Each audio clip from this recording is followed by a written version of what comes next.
امید ہے آپ سب خیریت سے ہوں گے۔ اگر آپ نے ابھی تک ہمارا چینل سبسکرائب نہیں کیا تو اسے ابھی سبسکرائب کر لیں اور بیل آئیکن کو دبانا بالکل بھی مت بھولیں۔ آپ کا بہت بہت شکریہ۔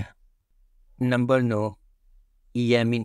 ریحان ایک دیسی لڑکی، شائستہ، مہربان اور خیال رکھنے والی ہے جو اپنے پرانے خاندانی دوست حکمت کے بیٹے سے شادی کرنے کا وعدہ کرتی ہے۔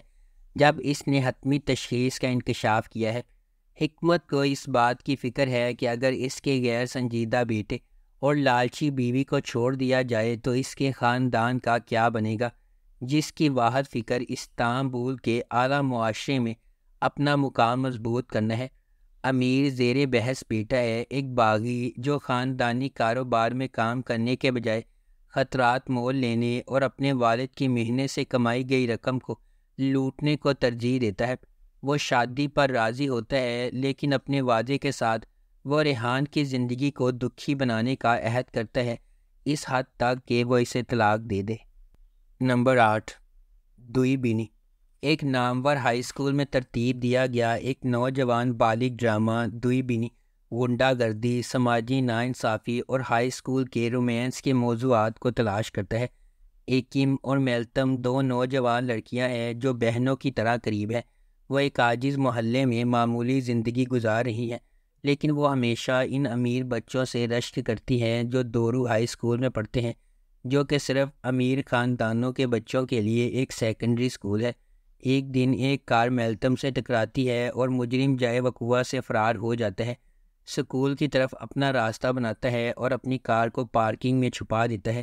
جب یہ خبر پھیلتی ہے کہ اسکول کے کسی فرد کی وجہ سے ایک لڑکی اپنی باقی زندگی ویل چیئر پر گزارے گی، تو پرنسپل نے بری خبر کو دفن کرنے کے لیے میلتم کے محلے کے 3 طالب علموں کو اسکالرشپ دینے کا فیصلہ کیا۔ نمبر 7، اچ کس کاردیش۔ ایک زمانے میں ایک خوبصورت لیکن پر اسرار ملک میں 3 بہنیں رہتی تھیں جن کا نام ترخان، دونش اور دریا تھا۔ ایک قریبی خاندان کے طور پر وہ ہر رات ایک امید افزا مستقبل کا خواب دیکھتی تھی۔ شاید ایسی پرورش جو ایولی کی دیودار کی خوشبو والی سڑکوں پر پریوں کی کہانی سے ملتی جلتی تھی، نے انہیں جوانی کی سنگین حقیقت کے لیے تیار نہیں کیا تھا۔ وقت گزرنے کے ساتھ بہنوں کو پتہ چلتا ہے کہ زندگی اور اس کے ساتھ آنے والے انتخاب اتنے آسان نہیں ہیں جتنے وہ نظر آتے ہیں۔ ناقابل فہم راز وہ لوگ بھی چھپا سکتے ہیں جن پر سب سے زیادہ بھروسہ کیا جاتا ہے، اور خوفناک بیماریاں ماضی کی قیامت کا باعث بن سکتی ہیں۔ یہ انہیں اس سوال کی طرف لے جاتا ہے، کیا دنیا میں کوئی ایسی چیز ہے جسے وقت ٹھیک نہیں کر سکتا؟ نمبر 6، ساکلا بینی۔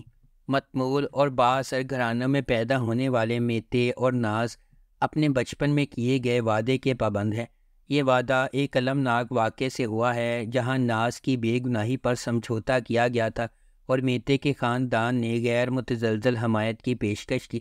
جیسے جیسے وہ بڑے ہوتے جاتے ہیں، ان کا رشتہ گرما گرم دلائل اور پرجوش مصالحت کا رولر کوسٹر بن جاتا ہے۔ میتے بچپن کے وعدے کو نبھانے کے لیے پرعزم ہے۔ ناز سے شادی کرنے کے لیے بیرون ملک تعلیم حاصل کر کے واپس آیا ہے، تاہم قسمت اس وقت مداخلت کرتی ہے جب وہ ناز کی وفادار نوکر انجیلا کے ساتھ راستے عبور کرتا ہے۔ انجیلا، جس نے ایک پریشان حال ماضی کے بعد ناز کے گھر میں ایک خاندان پایا ہے، حادثاتی طور پر سامنے آنے والے ڈرامے میں ایک اہم شخصیت بن جاتی ہے۔ نمبر 5، یالی چپکنی۔ حالی ساگا زیورات کی ایک بڑی سلطنت کا مالک اور کورہان خاندان کا سربراہ ہے۔ اگرچہ اس کا بیٹا اورہان اور سب سے بڑا پوتا فواد زیادہ تر کاروبار چلاتے ہیں، پھر بھی وہ کمپنی میں سب سے اہم فیصلے کرتے ہیں۔ اس کا چھوٹا پوتا فرید، جو اس کے بھائی فواد سے بہت مختلف ہے، ایک بہت ہی غیر ذمہ دار نوجوان بیچلر ہے جو ابھی بیرون ملک سے واپس آیا ہے جہاں وہ تعلیم حاصل کرنے گیا تھا۔ حالث فرید کی لاپرواہی کو مزید برداشت نہیں کر سکتا اور وہ اپنی بیوہ بہو افاقت پر پابندی لگاتا ہے کہ وہ اسے شادی کے لیے ایک اچھی لڑکی تلاش کر کے دے۔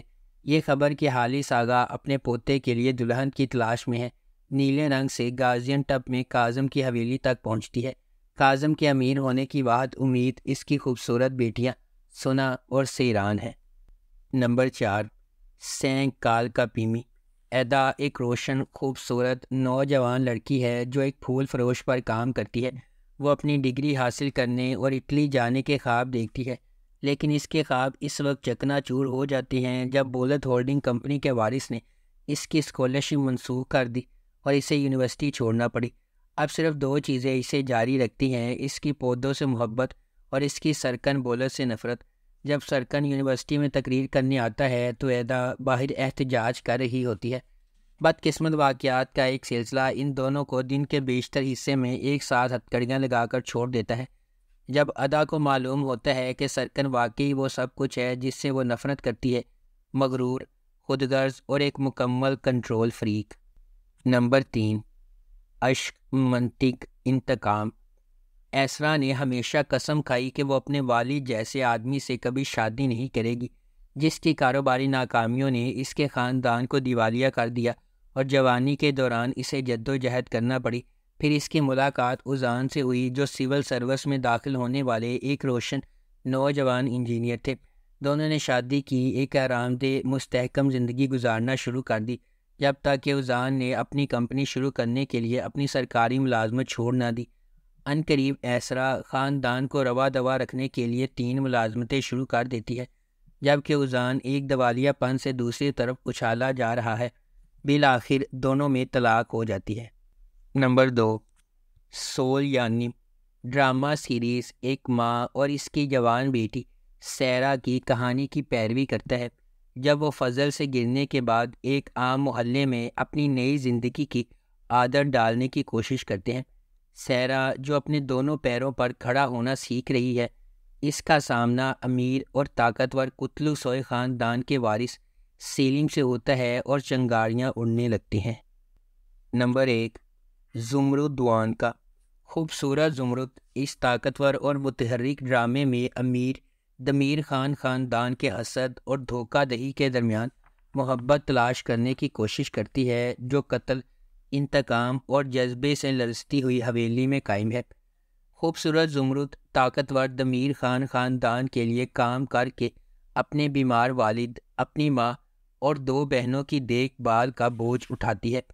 خوشی کی تلاش میں اسے دمیر خانز کی دنیا کے فریب و دھوکہ دہی اور رازوں کے ذریعے راستہ تلاش کرنا ہوگا، کیونکہ وہ محبت کی طرف راستہ تلاش کرتی ہے۔ عادل دمیر خان کو زمرد سے محبت ہے، لیکن وہ اسے ایک بڑے بھائی کی طرح دیکھتی ہے اور خفیہ طور پر اس کے بھتیجے سرحد کے ساتھ تعلقات میں ہے۔ زمرد اور سرحد اس کی فوجی سروس کے بعد شادی کرنے کا ارادہ کر رہے ہیں، تاہم اس کی دنیا اس وقت بدل جاتی ہے جب اسے معلوم ہوتا ہے کہ وہ فعال ڈیوٹی پر مر گیا ہے۔ اگر آپ کو ہماری یہ ویڈیو پسند آئی ہے تو اسے لائک کریں، شیئر کریں اور ہمارے چینل کو سبسکرائب کرنا بالکل بھی مت بھولیں۔ شکریہ۔